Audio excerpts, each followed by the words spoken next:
Hi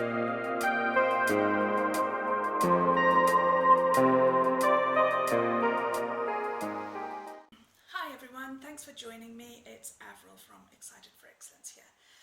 Now, I've been thinking this week about social identities and how we're influenced and how we try and fit in with the world and how we try and make sense of the world as we see it.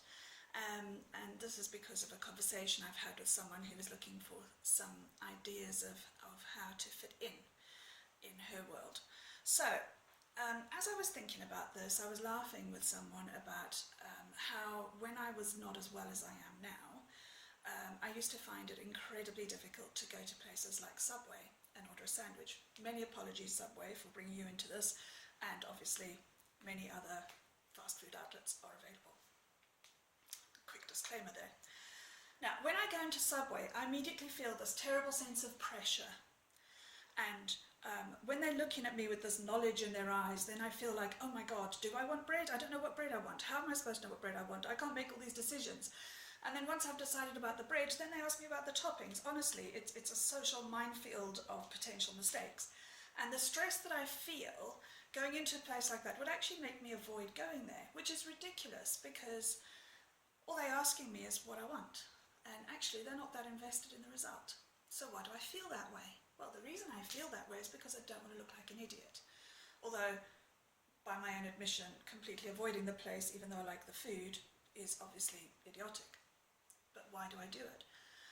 So, I don't want to look like an idiot. I feel like there's pressure. I feel like everybody else in the line has got this sorted and they've got it down and I haven't. So, I'm the only one who doesn't know how to order a sandwich at Subway.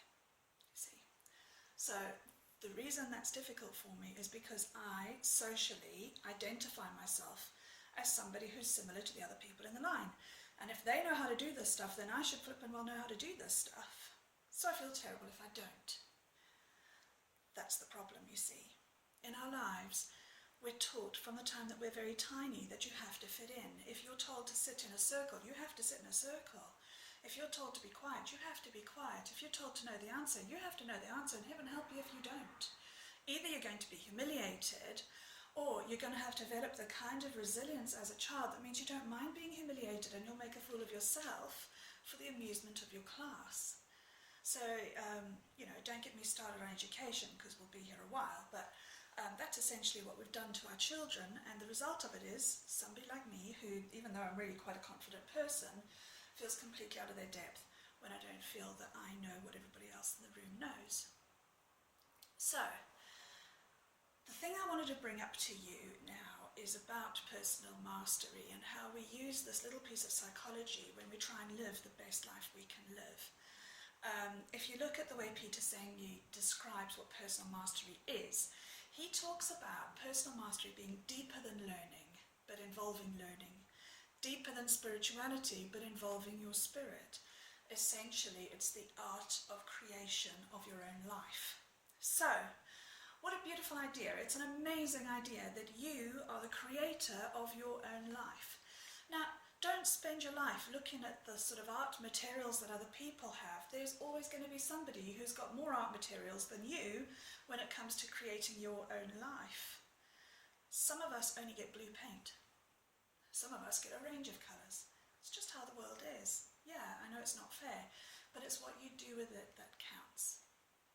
Now, early in my career, I had the enormous privilege of working in places like Soweto and Thokoza and townships around about, South Africa, in which poverty reaches levels that we never tend to see in the UK unless you're really working in that field.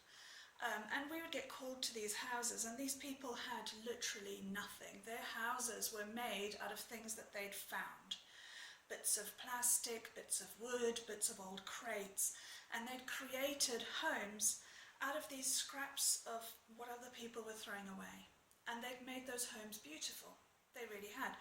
Some of them, in a little bit of a dugout with a sort of hovel top, and they had furniture in there and appliances, and they'd made the absolute best out of what they were given.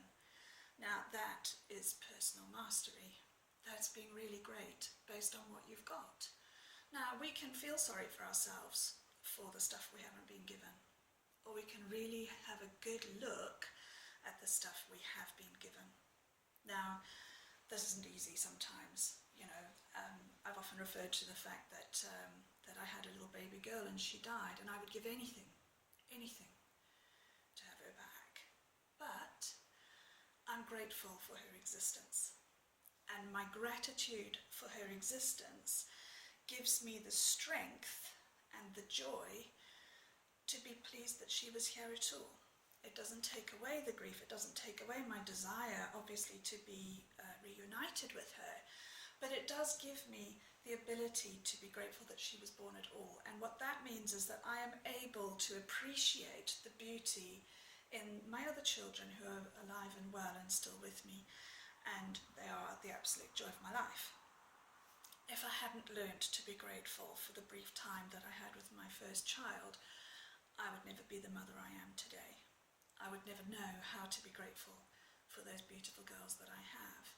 So, going into this next week, try really hard to notice what's good about your life and be grateful for it, and actually say it out loud. Say, I'm so grateful and thankful that I have my life, my family, my children, my home, my car, whatever it is. Notice it and be grateful for it. And the other thing is, this week, have a close look at how you're being influenced by other people, and don't presume that because other people are doing things in a certain way that they know what's best, because chances are they don't know any better than you do.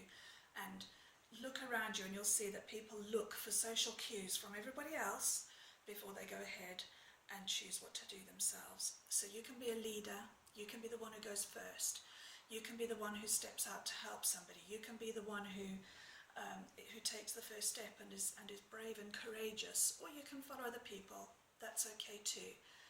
But just notice when you're being influenced by your ideas that somebody else knows better than you.